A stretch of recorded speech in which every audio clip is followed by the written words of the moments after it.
Hey guys, I'm back with another one, and I'm here to talk about how to become a DoorDash driver and how to make the most money doing it. Now, this is such a great and easy way to make money where you can get paid the same day, but it can actually cost you money if you don't know what you're doing. So in today's video, we are going to cover it all in this DoorDash driver review.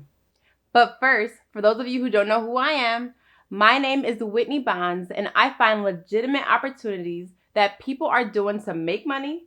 I interview them, and then I share all the details with you guys so you can get inspired and decide if this is something that you want to do. I am all about side hustles and doing things to make extra money. Now, DoorDash is just one way to make extra money, but I have an entire list of different ways that you can make an extra $1,000 a month while still doing this side hustle. So I want to put that free list in the description below so you guys can check it out after this video. All right, now let's talk about DoorDash. So what does a DoorDash driver do? As a DoorDash driver, you simply pick up and drop off to-go orders from local restaurants or grocery stores to the customer's home, and you get paid. That's it. So how do you sign up? You just go and download the app, or you can sign up with my referral link where you can earn $500 if you do a number of deliveries by a certain date. Now, I'll put my link in the description below if you guys want to use that when you're signing up. All right, so if you're on the app, you just hit Become a Dasher. Then you're going to enter your zip code, and then you want to enter your email address and phone number. Then it'll take you to the next screen where you're going to enter all your information with your name, and then you're going to create a password that you want for your account. Then you're going to need to put in your information to complete the background check. And then it's going to ask you to add your vehicle information. Now, when you're doing DoorDash, you can have either a car, bicycle, or you can even decide to walk. And if you do have a vehicle, you must have insurance. Now, once you click continue, you'll be able to enter your driver's license number, birthday, and social security number to complete your background check. Now, it doesn't take very long for your background check to actually clear, but it could take up to 10 days. Once you've completed this step, you're going to be asked to enter your address so DoorDash can send you a free activation kit. Now, the kit includes a hot bag, a company credit card known as the red card, and a manual. Now, they don't supply these shirts anymore, but you don't need this when you're dashing anyway. Now, there are some orders you won't be eligible to take until you actually receive your red card. But once your background check clears, you guys can start delivering right away because most of the things are paid through the app now. And just so you know, you also don't need your red bag before you start picking up food. The only place that I saw that requires you to have a red bag is the Cheesecake Factory. So just be aware of that if you want to get started ahead of time before you receive your activation kit. You must be at least 18 years old to get started doing this. You have to have an iPhone or Android. And just so you know, you can use any car to deliver things in. It does not have to be your own vehicle. All right, now to the part that you care most about. How much can you earn as a DoorDash driver? Now, in my experience, I've seen it can vary from $10 to $25 per hour if you break it down. But it strongly depends on where you're delivering and what times of the day. Let me show you a quick example of how it all works in the app. Now, when you open the app, you have two options. You can either decide to dash right now, or you can schedule when you want to dash. Now, DoorDash has something called promos, which gives you incentives to cover a certain area. So do you see here where it says +2 or +3? Well, that means that I get to add $2 or $3 to whatever order I receive if I'm in that specific area. So I'm going to show you a quick example in a second. Now, the only reason I would even schedule something is to take advantage of the promos because these promos, they go away. And by scheduling it, I can actually lock those promos in. So in the app, you can look at all the promos and it will tell you what area, date, and time the promotions are available. And if you want to pick a route for that day and time, you can go ahead and schedule it so you can make sure that you lock that promo rate in. And if you schedule something and you can't do it, you can always cancel and it will not hurt you. So definitely consider that if you know that you're going to be available for a certain day, take advantage of that to make sure that you can get these promos so you can make sure you're getting extra money. So to start accepting deliveries, you'll need to be in a red zone. So you just click in the area that you want to drive in and then you hit dash now. You can put a time in for how long you're going to dash, but when you're ready to stop, you can just stop. You are not stuck. Now, before you start dashing, the app will ask you if your phone is charged, you have enough gas, your red card with you, a hot bag, and space blankets. Now keep in mind, you do not have to have any of these things except gas, but still check them all.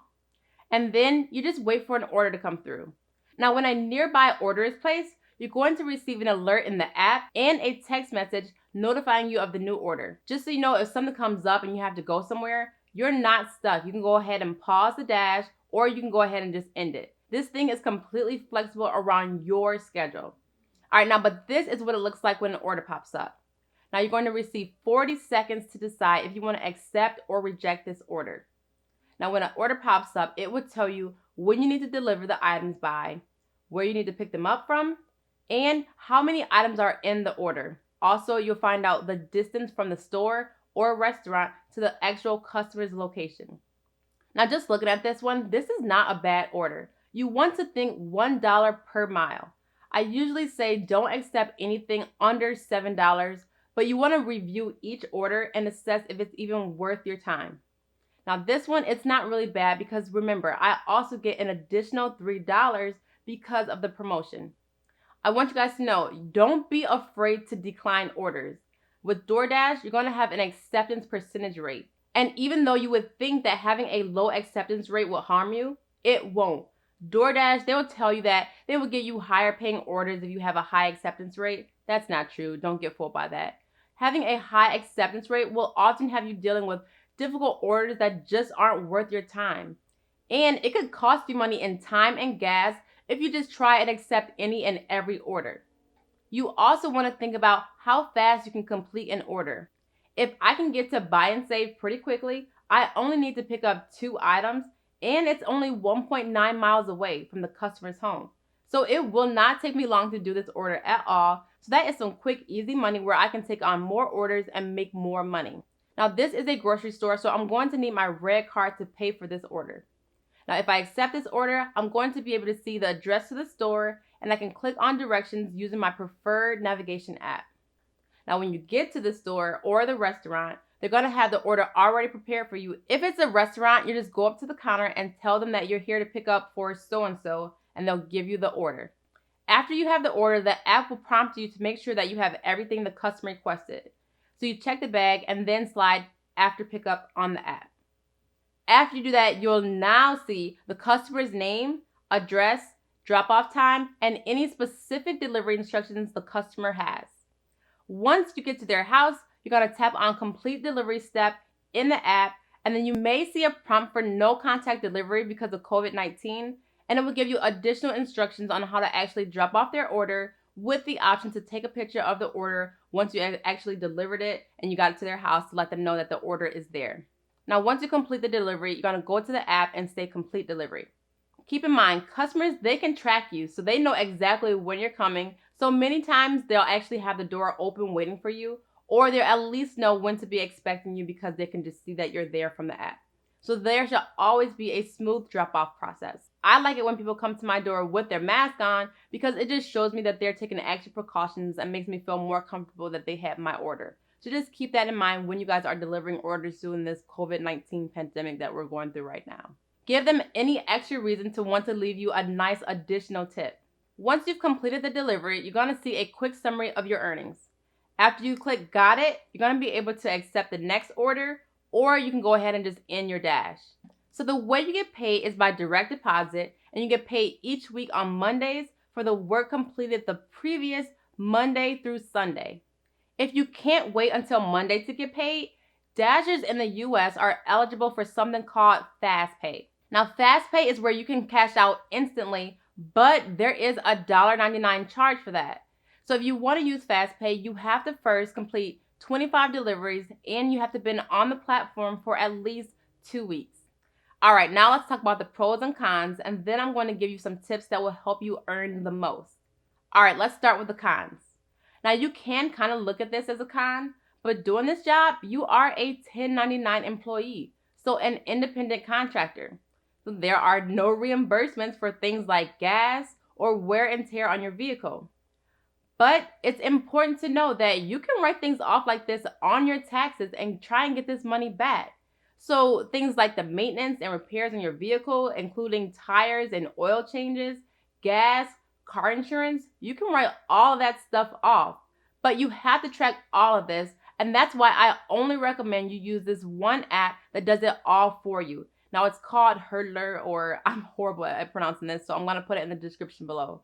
But it tracks everything in real time, and it helps you claim maximum tax deductions. And speaking of taxes, you're going to want to save around 25% of your income because you are responsible for reporting and filing your own taxes. The other con is that you have to wait on orders and hope to get some good ones. I'm a big fan of maximizing your time, so I will also do Instacart at the same time. And when I see an order that pays more, I would choose that one just so I can go ahead and make more money from whichever platform. All right, now to the pros. You are your own boss, so you work if and when you want to. And you also get to keep 100% of the tips, and people, they still give additional cash tips when you actually deliver the items. Sometimes, anyway. Okay, now here are some tips to help you earn more money. But remember, the amount you earn, it does strongly depend on a number of factors like where you deliver, the type of orders you accept, and how fast you can complete these orders. So when you want to make the most money dashing, I recommend going to the wealthier suburban neighborhoods if you can, because it can help you avoid doing apartment deliveries, which can be a pain, parking issues, and most of the times you'll find that they tip better because they can afford to. Now, this is obviously not always the case because I don't live in a real wealthy area and I still tip well just because I feel guilty that I didn't get my own lazy self up and get my own food. So it really just does depend, but I have seen that just being in wealthy neighborhoods, they do give a nice additional tip. Next tip is to drive during peak times. Now, the best times to dash is during breakfast, lunch, and dinner. Now, I found that dinner orders work the best, especially when promos are tied to them. You'll often find that people order more during dinner time, and your tip is tied to the amount of the order. Here's an example of what it looks like on the customer's end. It's based on the total and delivery distance. So dinner time and Saturday and Sunday evenings are some of the best times to actually dash where you can make the most money. Some other general tips are just for those who are wondering what you wear. You can wear whatever you want, but you just want to be presentable yet comfortable. So you guys can just decide whatever that looks like to you. Also, if you're wondering if people can ride with you when you're dashing, the answer is yes. But I wouldn't recommend it because for myself at least, I look out the window when I see the dashers coming, and I just wouldn't feel comfortable when I see my food on some unknown passenger's lap. I mean, I don't know if they ate my fries or just took a sip or something. I just would feel more comfortable seeing one person get out the car with my food on the seat of their passenger seat. That's just my preference. Everyone's not like me, but that's just something that I would recommend, maybe doing this by yourself. All right, so that's it. Those are the most important things that I think you should know about becoming a DoorDash driver. So, did you guys find this video helpful? If so, be sure to give this video a thumbs up and let me know in the comment section if you thought this video was helpful in any way. I'd love to hear from you guys. And remember to subscribe. Make sure you subscribe and hit that bell for notifications so you get notified every time I release a new way that you guys can make money from home, save, and invest. And if you're looking for additional ways to make money, be sure to check out my free guide that I'm going to put in the description below so you guys can check it out. Or you can check out my video on 15 side hustles to make an extra $1,000 a month. All right, guys, thanks for watching and have a great day.